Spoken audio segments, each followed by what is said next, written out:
Exam is near, no need to fear because your Shivam भैया is here. Hello दोस्तों, मेरा नाम है शिवम और आप देख रहे हैं जेएनबी पाठशाला। और इस वीडियो में हम बड़े ही कमाल की बात करने वाले हैं, यानी हम गेस पेपर को सॉल्व करेंगे, मॉडल पेपर को सॉल्व करने वाले हैं। पूरा का पूरा मॉडल पेपर ही सॉल्व कर देंगे एक ही वीडियो में, सिंगल वीडियो में। और यहाँ पे हम रीजनिंग की भी बात करेंगे, मैथ की भी बात करेंगे। मैथ के जो क्वेश्चन होंगे हिंदी और इंग्लिश दोनों में होंगे और सभी क्वेश्चंस को हम काफी मजे में काफी तेजी से सॉल्व करेंगे। तो आप चिंता ना करो, एकदम मस्त तरीके से हम सभी चीजें सॉल्व करेंगे। तो चलिए क्वेश्चंस को सॉल्व करना हम शुरू करते हैं।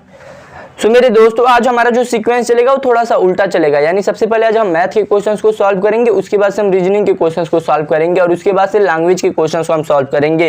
वो थोड़ा सा मतलब मैंने सोचा क्यों नहीं थोड़ा सा अलग ही कर देते हैं, मतलब नया माहौल क्रिएट कर देते हैं। तो वही मैंने करने की कोशिश की है। मुझे उम्मीद है कि आप सभी को पसंद आएगा। वैसे भी मैथ सबको ज़्यादा प्यारा होता है और मैथ इंपॉर्टेंट भी होता है, तो मैंने मैथ को एकदम ला दिया है। जेएनबी पाठशाला का लोगो देख रहे हो कितना मस्त लग रहा है। तो चलिए हम मैथ के क्वेश्चंस को सॉल्व करना शुरू करते हैं। तो मेरे दोस्तों, ये रहा हमारा फर्स्ट क्वेश्चन। इसमें हमसे बोल रहा है कि एक दुकानदार ने 1120 रुपए में एक सोफा सेट खरीदा। उसने 20 रुपए उसकी ढुलाई पे खर्च करके 1375 रुपए में उसको बेच दिया। तो दुकानदार को जो प्राप्त लाभ या हानि होगा वो कितना रुपए होगा, ये हमको बताना है। Shopkeeper bought a sofa set for 1120, sold the sofa set for 1375 by spending 20 rupees on it's transportation by the shopkeeper, calculate profit और लॉस रिसीव्ड।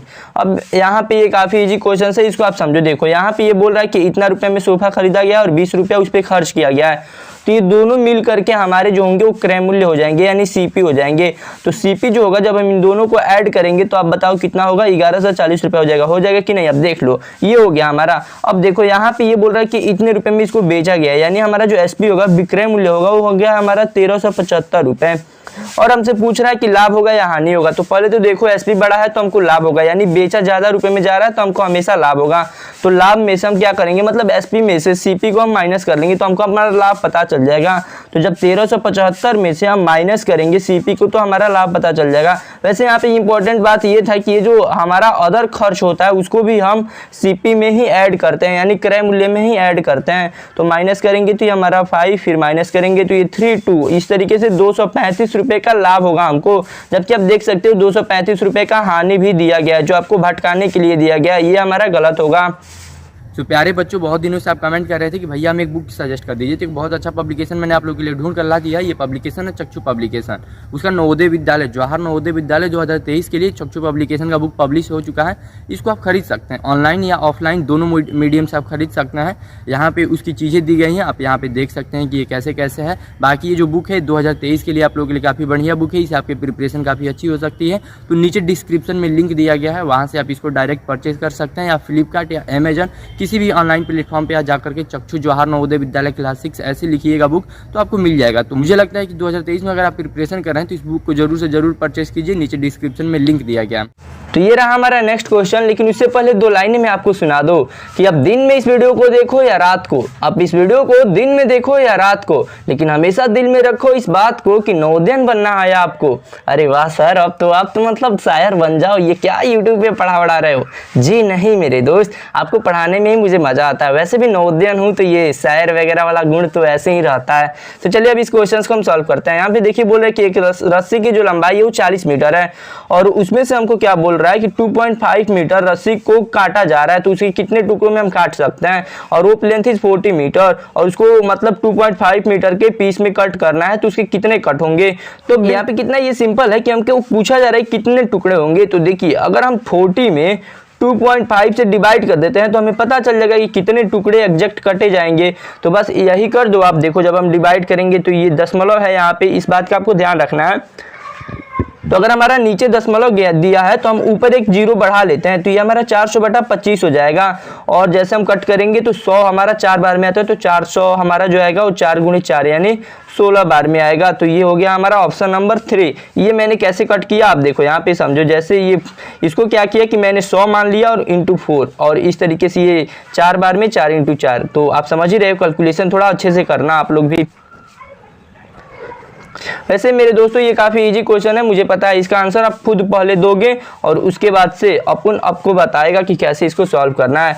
वैसे देखो यहाँ पे बोल रहा है कि जो 5 लिखा गया इसका स्थानीय मान का अंतर यानी प्लेस वैल्यू का डिफरेंस आपको बताना है। तो ये जो नंबर लिखा गया है इसको हमको लिखने से कोई मतलब नहीं, यहाँ पे लिखा गया है बस हम देख लेते हैं। तो यहाँ पे देखो ये जो बीच में 5 लिखा गया है, ये जिस 5 का अगर हम प्लेस वैल्यू निकालते हैं तो 5 के आगे कितने डिजिट हैं, तो 1 है, सिर्फ 8 है। इस दशमलव वाले डिजिट को हम नहीं ऐड करेंगे, तो इस तरीके से ये 5 के आगे 1 0 हो गया। और भी आप करना चाहो तो इनको भी आप 0 कर सकते हो, दशमलव लगा करके इनको भी आप 0 0 कर लो। और वैसे ही अगर यहाँ पे अगर हम 5 को करें तो ये जो हमारा होगा ये क्या होगा कि हमारा दशमलव लग जाएगा, और दशमलव से पहले ये कितने अंक पे हमारा 5 है, 0 0, फिर हमारा ये 5 आएगा और ये फिर एज यूजुअल चलेगा और इधर ही हमारा 0 0 हो जाएगा। तो ये क्या होगा कि हमारा ये फर्स्ट वाले 5 का प्लेस वैल्यू हो गया, ये दूसरे वाले का हो गया। वैसे प्लेस वैल्यू निकालना तो आप जानते ही होंगे, जैसे यहाँ पे हम 5 का प्लेस वैल्यू निकालेंगे तो 5 × 5 के आगे यहाँ पे हम 10 से मल्टीप्लाई करा देंगे, और वैसे ही यहाँ पे जब हम निकालेंगे तो यहाँ पे हम 5 को 1000 से डिवाइड कर देंगे। तो एज यूजुअल आप समझ रहे हो, इतना आपको डिटेल में इसको समझाने की जरूरत नहीं है। उसके बाद से इन दोनों का डिफरेंस निकाल देना है। ये क्वेश्चन मैंने इसलिए रखा है क्योंकि देखो यहाँ पे तो एक तो हमारा जो डेसिमल का क्वेश्चन होता है दशमलव का, वो भी सॉल्व हो जाएगा, और प्लस हमारा ऐसे भी क्वेश्चन मतलब सॉल्व हो जाएंगे संख्या पद्धति के भी। जब इसको हम सॉल्व करेंगे तो यहाँ पे ये देखो हमारा माइनस होगा, तो यहाँ पे तो पहले माइनस होगा तो ये हमारा 49 हो जाएगा पहली बात। और जब इधर हम माइनस करेंगे तो यहाँ पे देखो ये 10 से 5 गया 5, यहाँ पे ये हमारा 9 और ये पॉइंट। तो इस तरीके से हम देखें तो या ऑप्शन नंबर 3 इज करेक्ट, ये हमारा हो गया करेक्ट। अब क्वेश्चन की तरफ, ये रहा हमारा नेक्स्ट क्वेश्चन, और यहाँ पे ये काफी इंपॉर्टेंट क्वेश्चन है, और इस टाइप के क्वेश्चन तो आप पूछो मत, मतलब काफी इंपॉर्टेंट क्वेश्चन है। इसको आप स्टार मार्क कर लेना और इसको आप पहले खुद सॉल्व करो, फिर मैं आंसर बताता हूँ, क्योंकि आप कॉपी पेन लेकर के साथ में बैठा करो। बोल रहा है कि एक वर्ग मैदान का परिमाप जो है वो 200 मीटर है। इसके समान क्षेत्रफल वाले आयताकार मैदान की लंबाई ज्ञात करो यदि उसकी चौड़ाई 25 मीटर है। अब देखो इन दोनों का जो वर्ग है, वर्ग का पहले तो परिमाप हमारे पास दिया हुआ है 200 मीटर, यानी इसका क्षेत्रफल नहीं दिया गया है। लेकिन एक बात बोला है कि ये जो वर्ग का क्षेत्रफल होगा, ये जो क्षेत्रफल होगा यही आयत का भी क्षेत्रफल होगा। यहाँ पे आप देख सकते हैं कि इन दोनों का जो क्षेत्रफल है वो इक्वल है। The perimeter of the square field is 200 metre and the length of the rectangular field of equal area of its breadth is 25 metre. Same बात यही बोल रहा है। तो देखिए सबसे पहले तो एक बात को आप समझिए, ये जो हमारा रेक्टेंगल है और ये जो हमारा स्क्वायर है, इन दोनों का हमारा जो एरिया है, एरिया सिर्फ आपस में इक्वल है, इन दोनों का पेरीमीटर आपस में इक्वल नहीं है। तो देखिए अगर हमारे पास वर्ग का पेरीमीटर दिया है तो हम वर्ग का एरिया भी निकाल सकते हैं। तो हम क्या करेंगे, वर्ग का देखिए, वर्ग का जो परिमाप होता है वो आपको पता ही होगा कि 4 × भुजा होता है, तो आपको पता ही होगा कि 4 × साइड होता है। तो हम क्या करेंगे, साइड निकालने के लिए 4 से डिवाइड कर देंगे। तो अगर 200 को हम 4 से डिवाइड करते हैं तो इस तरीके से ये हमारा 50 आ जाएगा। तो हमारा एक साइड जो है वर्ग का, यानी हमारा स्क्वायर का एक साइड 50 आ गया। तो इस तरीके से अगर 50 आ गया है एक साइड, तो इसका जो टोटल एरिया होगा वो कितना होगा आप खुद बताओ। तो 50 × 50 हो जाएगा, या 50 का स्क्वायर कर दो। तो इस तरीके से इसका जो एरिया होगा वो हो जाएगा हमारा 2500। अब देखो ये जो एरिया होगा ये रेक्टेंगल का भी एरिया होगा और वर्ग का भी, यानी स्क्वायर का भी एरिया होगा। तो अब हमारे पास जो ये रेक्टेंगल है, रेक्टेंगल का एरिया हमारे पास पता चल गया कि ये होगा 2500 वर्ग मीटर। अब उसके बाद से यहाँ पे चौड़ाई हमारे पास दिया है, लंबाई निकालना है। तो बस हम क्या करेंगे कि जो एरिया दिया गया है इसी में हम डिवाइड कर देंगे लंबाई निकालने के लिए, यानी लेंथ निकालने के लिए। तो जब हम डिवाइड करेंगे तो ये देखो, जब 25 से 25 को हम डिवाइड करेंगे तो ये हमारा 100 आ जाएगा। 100 metre is the correct answer. वैसे भी ये सभी जो अंक दिए थे, ये सभी जो ऑप्शंस दिए थे ये काफी बड़े बड़े नंबर्स दिए थे, यानी 1600, 3200, 48। तो ये तो ऐसे भी नहीं होता, ये कॉमन सेंस से भी आप 100 पे लगाते तो सही होता। तो मेरे दोस्तों ये रहा नेक्स्ट क्वेश्चन। यहाँ पे हमसे बोल रहा है कि यदि जेएनवी पाठशाला के पास, मेरे प्यारे दोस्तों ये रहा नेक्स्ट क्वेश्चन। यहाँ पे हमसे बोल रहा है कि यदि जेएनवी पाठशाला के पास धन का 3/7 भाग खर्च करने के बाद भी 100 रुपए शेष रहते हैं तो प्रारंभ में उनके पास कितने रुपए थे।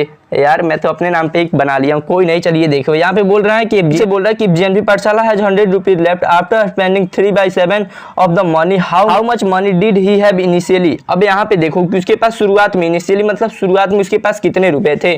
तो यहाँ पे सबसे पहले आप समझो, यहाँ पे बोल रहा है कि अगर उन्होंने यहाँ पे बोल रहा है कि अगर जेएनबी पाठशाला ने 3/7 भाग खर्च कर दिया है, फिर भी उसके पास जो शेष रुपए बचे हैं वो 100 रुपए बचे हैं। यानी हम मान लेते हैं कि हमारे पास जो रुपए थे वो टोटल 1 रुपए थे और 1 रुपए में से हमने 3/7 भाग खर्च किया है। तो अभी हमारे पास कितना भाग बचा है आप खुद बताओ। देखो यहाँ पे 3/7 है, यहाँ पे ये 3/7 है, तो हमारे पास अभी रुपया कितना बचेगा आप निकालोगे तो 4/7।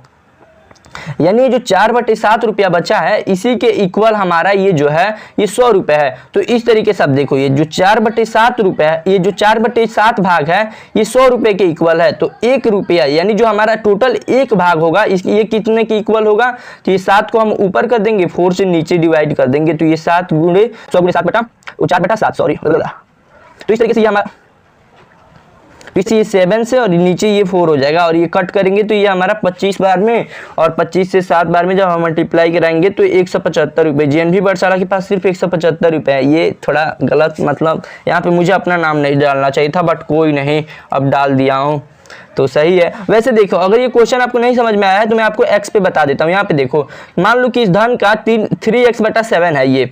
अब इसमें से क्या बोल रहा है कि x रुपया में से इसने जब ये खर्च किया है तब उसके पास 100 रुपए है। तो इस तरीके से जब आप करोगे तो 4x/7 = 100 हो जाएगा और x की वैल्यू निकालोगे तो 70 ये 4 हो जाएगा और इंटू ये 7 है ही, तो यहाँ पे कट करोगे तो यही सेम चीज वही आएगा। बस मैंने आपको थोड़ा सा अच्छे से दूसरे वे में समझाने की कोशिश की है।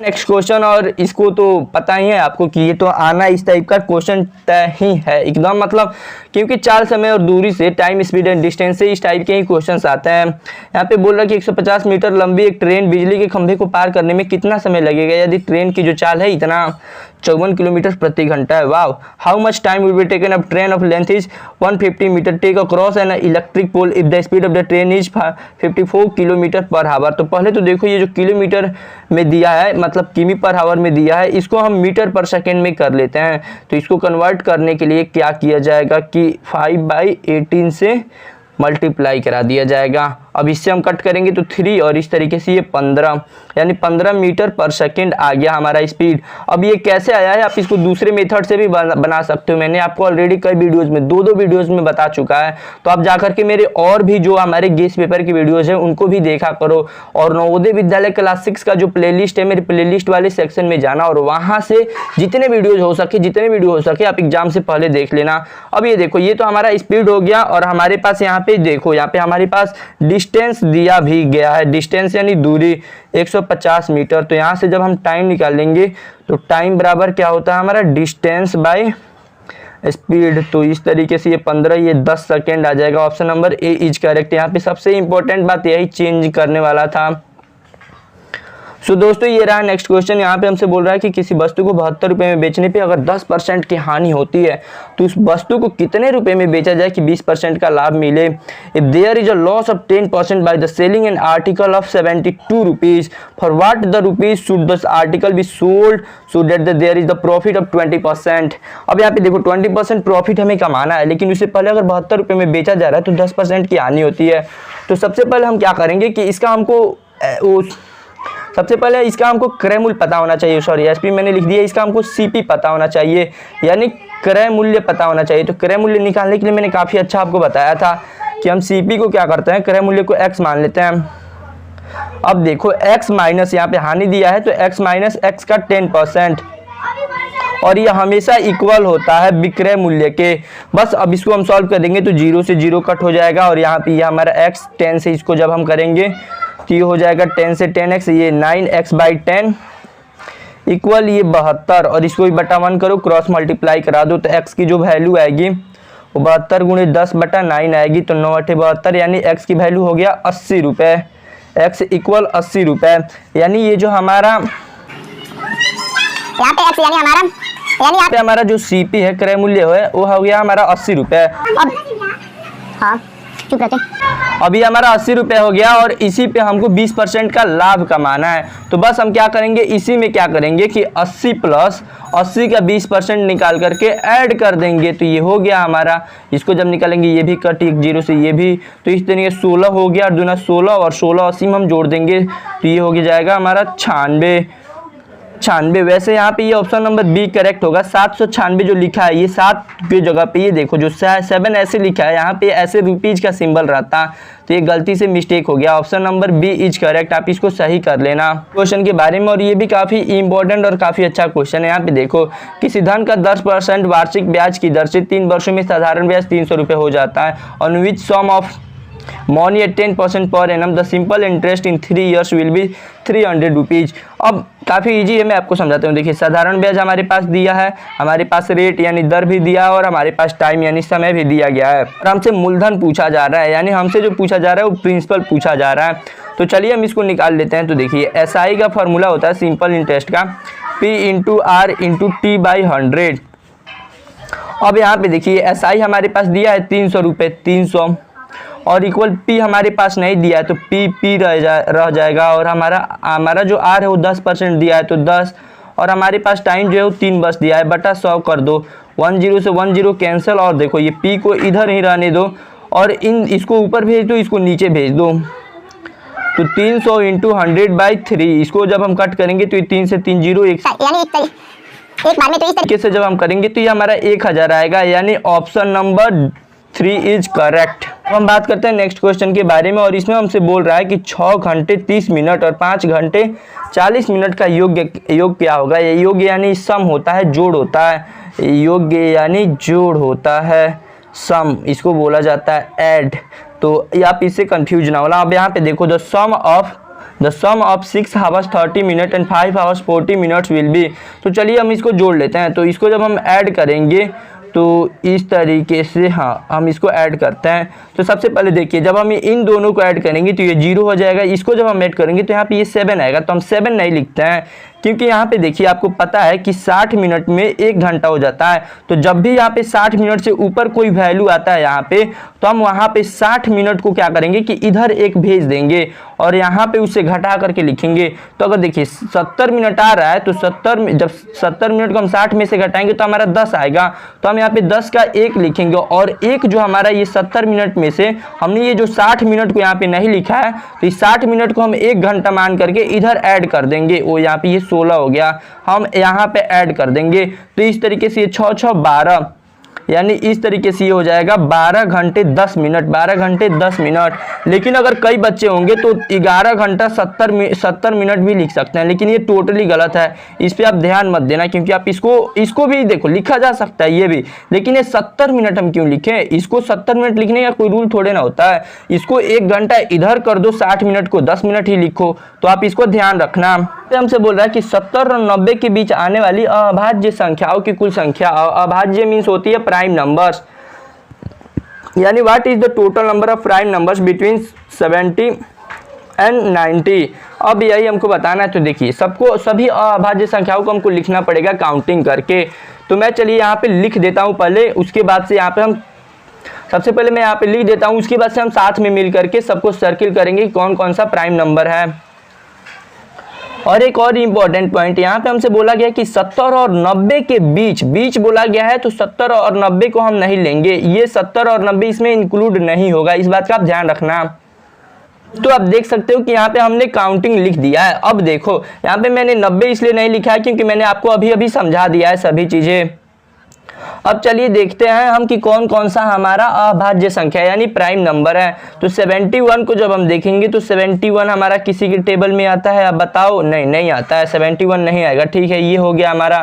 फिर 73 किसी के टेबल में आप काउंट करो, नहीं, ये भी नहीं आता है। 72 आता है। तो पहले तो जो सम संख्या हम इसको कट कर देते हैं, क्योंकि सम संख्या 2 के टेबल में ही आ जाता है। तो ये हमारा कट हो गया, ये भी हमारा कट हो गया, ये भी हमारा कट हो गया, ये हमारा कट हो गया, फिर ये हमारा कट हो गया। अब ये हो गया। उसके बाद से 9 के टेबल में आने वाले को सभी को हम कट, उसके बाद से 3 के टेबल में आने वाले सभी को हम कट कर देते हैं। तो यहाँ पे देखो ये 7 और 5 है, 7 5 को ऐड करोगे तो 7 5 12, यानी 3 से कट जाएंगे, इनको भी इरेज करो।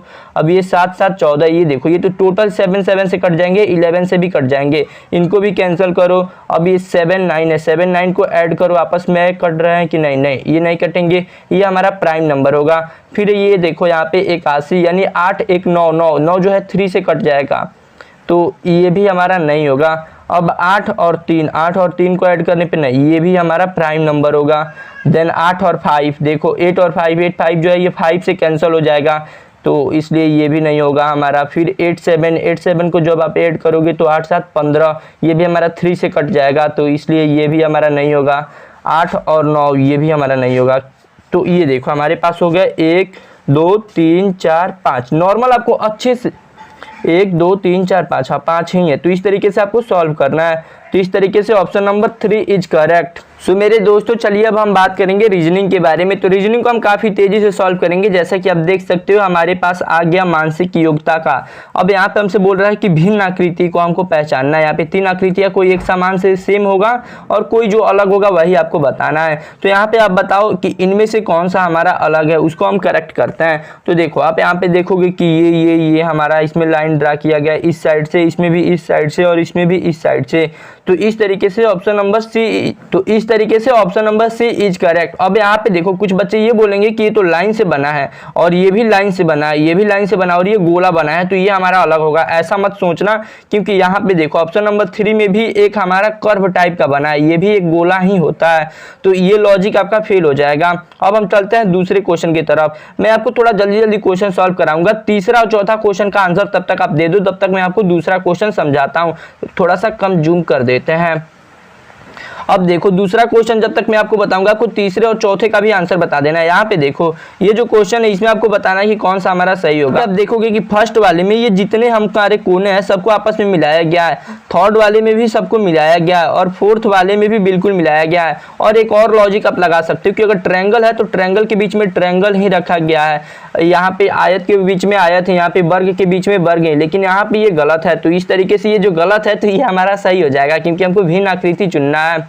और उम्मीद है कि आपने थर्ड और फोर्थ का भी आंसर दे दिया होगा। तो अब हम बात करते हैं फिफ्थ क्वेश्चन के बारे में। और फिफ्थ क्वेश्चन जो हमारा है ये सेम आकृति है, यानी मतलब सेम फिगर है। नंबर 5 के जैसा आप देख सकते हो, इनमें से कौन सा मिल रहा है, या ऑप्शन नंबर 2 मिल रहा है, तो ये हो गया हमारा। अब यहाँ पे देखो 6 का जो क्वेश्चन है हमारे पास, यहाँ पे इसकी उत्तर आकृति यहाँ पे है, तो इसके जैसा कौन सा हमारा मिल रहा है, ये या सेकंड ऑप्शन हमारा मिल रहा है, ये हो गया हमारा। ये देखो ये सभी काफी इजी है, तो ये आप समझ सकते हो। सेम आकृति तो वैसे भी सॉल्व नहीं कराना चाहिए इसका, ये तो इसका ऑप्शन नंबर 3 हो गया हमारा 7 का। अब हम बात करते हैं ऑप्शन नंबर 8 के बारे में। तो 8 का देखो यहाँ पे और यहाँ पे दिया गया है, तो ये थोड़ा सा कॉम्प्लिकेटेड है। यहाँ पे ऊपर हमारे पास 2 गुणा का सिंबल होना चाहिए, फिर 0 2 गुणा 0 2 गुणा 0 बा, ये तो सब में दिया। ऑप्शन नंबर 4 पहले हमारा गलत होगा। फिर देखो बीच में हमारा ट्रायंगल दिया होना चाहिए, triangle option number 3 is correct, बाकी ये दोनों गलत हो गया। सो मेरे दोस्तों यहाँ पे देखो हमको पैटर्न को पूरा करना है। तो यहाँ पे देखो ये 11 क्वेश्चन आपको बताना है और 9 क्वेश्चन मैं आपको बता रहा हूँ। इतना ही देर में आपको बता भी देना है, क्योंकि अब एक एक चीजें मैं आपको बताऊँ तो मजा नहीं आएगा, आपके लिए भी थोड़ा सा बोर फील हो जाएगा। तो यहाँ पे आप देख सकते हैं कि ये जो दोनों नीचे वाले फिगर है ये दोनों सेम है, तो बिल्कुल वैसे ही हमारा जो ऊपर वाला फिगर है हमको उसी के जैसा सेम फिगर ढूंढना है। उसी के जैसा जो सेम फिगर होगा, ऑप्शन नंबर ए नहीं होगा, ए तो हमारा उल्टा दिया होना चाहिए, बी भी नहीं होगा, 3 भी नहीं होगा, ऑप्शन नंबर 4 हमारा करेक्ट होगा। आप देख सकते हो अच्छे से।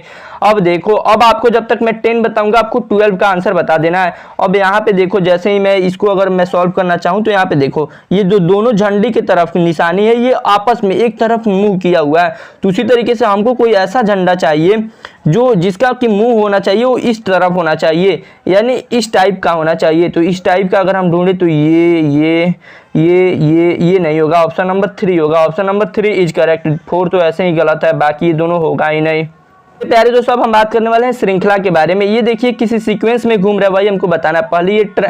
पहले ये देखिए ये जो एंगल था ये ऐसा था, फिर ये बढ़ करके ऐसा हो जा रहा है, फिर ये बढ़ करके ऐसा हो जा रहा है। तो अब ये बढ़ करके क्या हो जाएगा, ये पूरा का पूरा ऐसे एंगल हो जाएगा। आप ऐसे समझो ये पहले 45 डिग्री का था, फिर ये 90 डिग्री का हुआ, फिर ये 120 का हुआ या 125 का, जैसे भी मतलब, और उसके बाद से फिर ये बढ़ करके क्या हो जाएगा 180 डिग्री का हो जाएगा। तो option number B is correct. प्यारे दोस्तों यहाँ पे देखो आप कंफ्यूज ना होना, ये दोनों है, ये 14 नंबर क्वेश्चन है हमारा और ये 15 नंबर क्वेश्चन है। इसका आंसर यहाँ पे दिया है और 16 नंबर क्वेश्चन जो है यहाँ पे है। तो 15 और 16 का आंसर आप बताओगे, 14 का आंसर मैं आपको बताऊंगा। अब देखिए 14 का आंसर यहाँ पे देखा जाए तो ये भी हमारा श्रृंखला के हिसाब से ऐसे ऐसे चल रहा है। ये हमारा जो ये जो हमारा ट्रायंगल है ये तो सेम ही रहेगा, तो ये तीनों में या चारों में सेम है। अब देखिए हमारा जो प्लस माइनस गुणा है इसको हम देखेंगे कि कैसे घूम रहा है। ये ऐसे जा रहा है हमारा गुणा, उसकी वजह से माइनस हमारा यहाँ पे आ रहा है, प्लस यहाँ पे इसी सीक्वेंस में घूम रहा है, यहाँ पे भी ये ऐसे ही घूम रहा है। ठीक है, हमने इसका सीक्वेंस पता लगा लिया। अब ये जो हमारा प्लस होगा ये इस साइड यानी यहाँ पे गुणा वाली जगह पे हमारा प्लस होगा, इस साइड यहाँ पे प्लस होगा, तो इस साइड यहाँ पे प्लस देखा जाए तो या ऑप्शन नंबर 3 इज करेक्ट। तो आपने इन सभी का भी आंसर दे ही दिया होगा। तो अब चलिए अब हम बात करते हैं सहसंबंध वाले में। यहाँ पे दोनों के बीच में ये जो रिलेशन दिया है इसी की तरह यहाँ पे हमको रिलेशन ढूंढना है। तो यहाँ पे देखिए ये जो y है, y जो होता है ABCD में अगर आप काउंटिंग करो, जैसे A 1 नंबर पे, B 2 नंबर पे, C 3 नंबर पे, तो y जो है 25 नंबर पे आता है। तो वैसे ही C हमारा जो आएगा ये 3 नंबर पे आएगा। तो सो मेरे प्यारे दोस्तों देखिए, जब तक मैं आपको नीचे का क्वेश्चन समझा रहा हूँ क्वेश्चन नंबर 18, तब तक आप इन दोनों क्वेश्चंस को सॉल्व करो। ये दोनों भी काफ़ी इजी क्वेश्चंस हैं, तो आप इन दोनों को सॉल्व करो। अब यहाँ पे देखो क्वेश्चन नंबर 18 में अगर हम देखें तो यहाँ पे यहाँ पे हमारा एक वर्ग में यहाँ पे हमारा सर्किल बन जा रहा है। तो वैसे ही हमारे पास एक ट्रायंगल होना चाहिए, ट्रायंगल में सर्किल बन जाए, तो ऑप्शन नंबर 3 इज करेक्ट। ये तो काफ़ी सहसंबंध वाला इजी होता है, मुझे नहीं लग रहा है कि ये आपसे गलती होगा। जो गलती होगा वो तो आपको समझाया ही जाएगा। और यहाँ पे देखो, यहाँ पे ये हमसे क्या बोल रहा है कि वह जो आकृति है इसको पूरा करना है। अब यहाँ पे ये हमारा एक सर्किल टाइप का है और इसको क्या किया गया है कि आधा कट किया गया है। तो आधा जो हमारा आएगा ये भी हमारा कुछ ऐसा ही आएगा, यानी ये जो फिगर आएगा कुछ ऐसा इस टाइप का आएगा।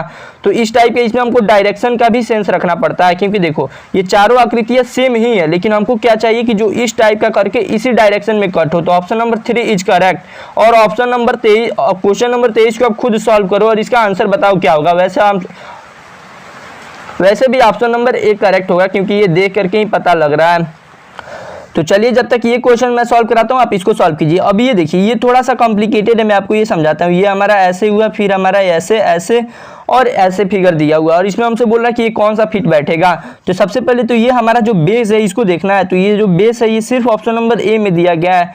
जो हमारा यहाँ पे आएगा तो ये ऐसे और ऐसे आकर के फिट हो जाएगा। बाकी अगर आप किसी को रखो ऐसे फिगर में, ऐसे ऐसे ऐसे, अगर हम यहाँ पे ऑप्शन नंबर इसको रखते हैं बी को, तो ये हमारा गलत फिगर बन जाएगा। ऑप्शन नंबर सी को भी रखेंगे तो वैसे ही। अब देखो यहाँ पे ऑप्शन नंबर 4 को भी आप रख सकते हो, लेकिन आप यहाँ पे देखो 4 का जो ये बेस है ये बड़ा है। और मैं बार बार बोलता हूँ कि नवोदय विद्यालय में जब आप जाओगे तो वहाँ पे क्वेश्चंस काफी बड़े बड़े दिए रहेंगे, तो वहां पे आपको देख करके ही आइडिया लग जाएगा। वैसे मैं यहाँ पे जलेबी बना रहा था, वाह वाह वाह वाह, कितना अच्छा है, मतलब मजा आ जाता है लिखने में। तो ठीक है, इस तरीके से ऑप्शन नंबर ए हमारा करेक्ट हो गया होगा। इसका भी आंसर आपने दे ही दिया होगा। इसका जो आंसर होगा आप खुद देखो और बताओ कौन सा होगा। इसका जो आंसर होगा आंसर नंबर ए होगा। सो मेरे प्यारे दोस्तों, अब हमारे पास आ गया दर्पण प्रतिबिंब और इसको हमको सॉल्व करना है। तो सबसे पहले देखो यहाँ पे जब हम इसको दर्पण प्रतिबिंब में सॉल्व करेंगे तो ये जो हमारा ब्लैक वाला है, ये ब्लैक वाला कभी तो हमारा नीचे नहीं आएगा, इस बात का आप ध्यान रखना। तो ये देखो इसमें नीचे दिया गया है गलत, इसमें नीचे दिया गया है गलत। अब इन्हीं दोनों ऑप्शन में से कोई हमारा सही होगा। तो जब हम इसको सॉल्व करेंगे तो यहाँ पे देखो ये जो बीच बीच में लाइनिंग दिया गया है इसका बहुत बड़ा इंपॉर्टेंट है। तो मैं थोड़ा सा इसको जूम करता हूँ, क्योंकि जूम करने पे ही अच्छा रहेगा। अब देखो जब हम इसको देखेंगे तो यहाँ पे ये जो हमारा ऑप्शन 3 और 4 में से ही जो करेक्ट होगा, तो जब हम इसको चेंज करेंगे तो अब देखो जब पलटेंगे तो ये हमारा जो लाइनिंग दिया ये ऐसे दिया गया और इसमें जो लाइनिंग दिया गया ऐसे ड्रा किया गया है। तो इस तरीके से ऑप्शन नंबर डी जो होगा, ऑप्शन नंबर 3 जो होगा वो हमारा करेक्ट होगा। और ये जो घड़ी वाला टाइमिंग वाला है ये आप खुद बताओ पहले बारे में। तो एक का आंसर आप बताओ, एक का आंसर मैं बताऊंगा। तो यहाँ पे देखिए जब हम चेंज करेंगे तो सबसे पहले हमारा जो Q है, ये हमारा Q जो है ये पहले आ जाएगा, और Q जब पहले आएगा तो ये हमारा कुछ ऐसा Q आएगा। फिर ये हमारा 1 कुछ, फिर ये जो हमारा 1 है कुछ इस टाइप का 1 आएगा। फिर हमारा 2 है, फिर ये हमारा इस टाइप का 2 आएगा। तो इस तरीके से हम देखेंगे कि कौन सा हमारा आंसर सही होगा। तो इस तरीके से जब हम देखें जो मैंने फिगर बनाया था उसके हिसाब से ऑप्शन नंबर बी हमारा करेक्ट होगा। और वैसे भी मैंने बार बार इसके लिए आपको तरीका बताया है कि जब भी आप क्वेश्चन पेपर को हवा में उठा करके देखोगे तो आपको ऐसे ही यहाँ पे ऑप्शंस में से दिखाई देने लगेगा कि कौन सा Q12 लिखा है यानी Q12 लिखा है। और इसका आंसर उम्मीद है कि आपने दे ही दिया होगा। वैसे भी इसका आंसर काफी ईजी है, मुझे पता है आपने दे दिया होगा, तो मैं नहीं बताऊंगा। दोस्तों यहाँ पे देखो आपको 4 क्वेश्चंस दिखाई दे रहा है, 2 इधर 2 इधर। 2 को आप सॉल्व करो यहाँ पे 32 और 31 को, 31 32 को, और उसके बाद से इन दोनों को मैं सॉल्व करूंगा। क्योंकि मुझे पता है दोस्तों आप भी कॉपी पेन लेकर के बैठे हो, तो मेरे साथ साथ आप भी सॉल्व करते रहो। अब यहाँ पे देखो, जब इस टाइप का हम कोई आकृति कट करेंगे और उसके बाद से फिर इसको यहाँ पे खोला जाएगा, तो ये जो हमारी आकृति होगी ये फिर ऐसे टाइप का बनेगा, और फिर ये खोला जाएगा तो यहाँ पे देखो ये ऐसे फिर ऐसे बनेगा यहाँ पे, और फिर इसको खोला जाएगा तो ये बिल्कुल ऐसे ही बनेगा। तो option number B is correct, B is correct. अब कुछ बच्चे बोल सकते हैं कि ऑप्शन नंबर जो 3 है ये भी तो बी की तरह ही है। नहीं नहीं नहीं, अब देखो ये जो हमारा कट किया गया है ये कोने में कट किया गया है, इस साइड कट किया गया है, और जबकि यहाँ पे ये जो हमारा कट ऐसे दिखाई दे रहा है ये हमारा सीधा दिखाई दे रहा है, हमको जबकि तिरछा चाहिए। तो इसका आप ध्यान रखना, ऑप्शन नंबर बी ही करेक्ट होगा।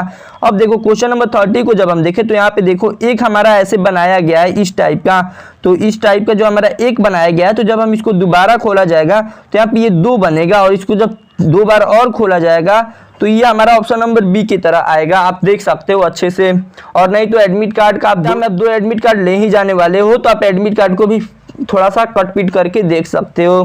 क्वेश्चन ये थोड़ा सा कॉम्प्लिकेटेड है, इसलिए मैंने इसको सोचा कि थोड़ा सा आपको समझाता हूँ। यहाँ पे देखो, जब ये 2 गोला है और उसके बाद से फिर यहाँ पे जब खोला जाएगा तो आप इमेजिन करो कि यहाँ पे 2 गोला है, जब खोला जाएगा तो एक गोला ऊपर जाएगा, फिर एक गोला यहाँ पे कॉर्नर में आएगा, और उसके बाद से जस्ट बाद जब इसको खोला जाएगा तो एक गोला तो यहाँ पे जस्ट इसके पास बनेगा, एक गोला यहाँ पे बनेगा, और 2 गोला जो होगा वो यहाँ पे ऐसे ऐसे जो यहाँ पे बना है इसके जैसा यहाँ पे हमारे पास ऊपर बनेगा।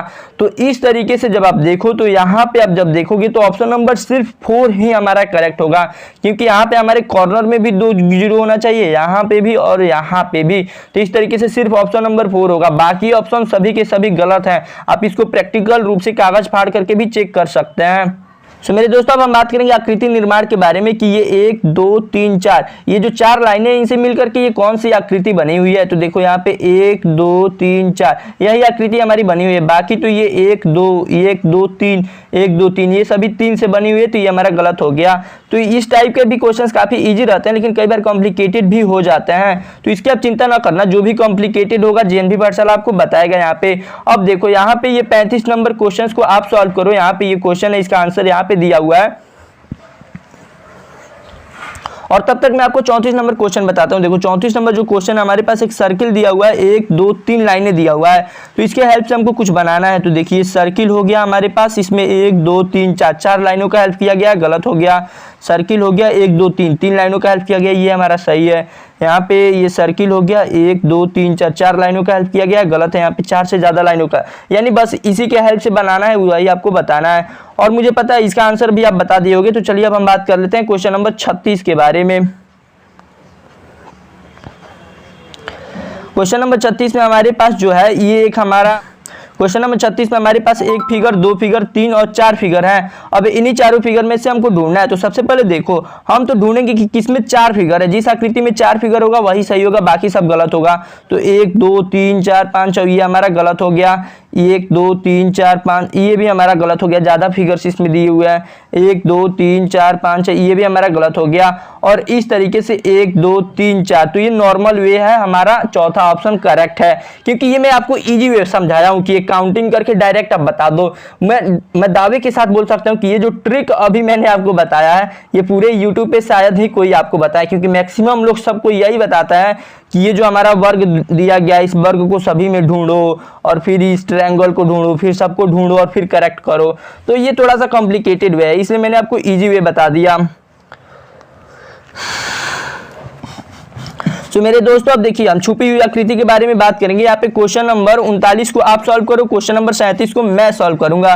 तो यहाँ पे ये जो हमारा फिगर दिया है कुछ इस टाइप का दिया है, इसको हम ढूंढेंगे। तो यहाँ पे क्वेश्चन नंबर 2 में नहीं ये थोड़ा सा गलत दिया है, ये नहीं होगा। ऑप्शन नंबर 4 हमारा करेक्ट हो गया। यहाँ पे आप देख सकते हो, तो ऑप्शन नंबर हमारा 4 करेक्ट हो गया। इसका आंसर तो आपने बता ही दिया होगा, क्योंकि ये काफी इजी क्वेश्चन है, और ऐसे भी इसका देख करके भी आप आंसर बता सकते हो कि ऑप्शन नंबर 4 होगा, यहाँ पे दिया गया है।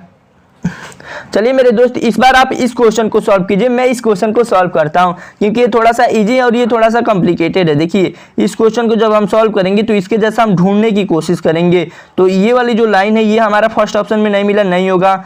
सेकेंड ऑप्शन में ये हमारा ऐसे फिर ये, और ये हमारा सेकेंड ऑप्शन में मिल गया, सेकेंड ऑप्शन हमारा करेक्ट होगा।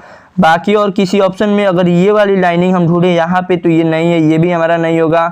और उसके बाद से अगर हम थर्ड वाले को हम देखें तो ये वाली जो हमारी लाइन है ये यहाँ पे नहीं दिया है, तो थर्ड भी हमारा गलत होगा। सिर्फ यहाँ पे ऑप्शन नंबर 2 हमारा करेक्ट होगा। इसका भी आंसर आपने बता ही दिया होगा, यहाँ पे ऑप्शन नंबर 2 ऐसे ही साफ साफ दिखाई दे रहा है।